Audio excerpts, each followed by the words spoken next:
আজকে যে পরিস্থিতি হয়েছে ক্যাম্পাসে, অ্যাটলিস্ট আপনারা যদি কেউ দেখতেন, বিশ্বাস করেন আপনারা সারা জীবনের জন্য এই ছাত্রলীগ জিনিসটাকে যে কি পরিমাণ ঘৃণা করতেন বা ভয় পাইতেন আপনারা জানেন না।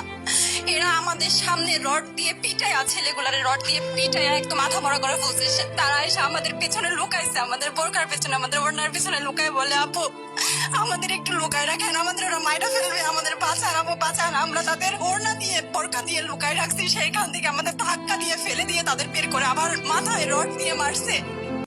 এমন অবস্থা। এবং তারা আমাদের ক্যাম্পাসের পরিচিত মুখ, আমরা চিনি তাদের, তারা এই অবস্থা করছে, রাস্তায় একদম শোয়াই ফেলছে। আমাদের হলের মেয়েদের বুকে বড় বড় যে আসতো ইট গুলো বুকে ফেঁকে দিচ্ছে, মানে একদম পুরো বুকে লাগছে, এরকম জামা কাপড় ছিঁড়ে ফেলছে, এত বাজে অবস্থা। অথচ আমার ব্যাচমেট, আমরা যাদের সাথে ক্লাস করি একসাথে বসে, আমি তাদের একটা কথা বলতে দেখি না এগুলো নিয়ে, একটা কথা না। এবং তাদের নিউজ ফিডে গেলে দেখবেন তারা এখন এগুলাই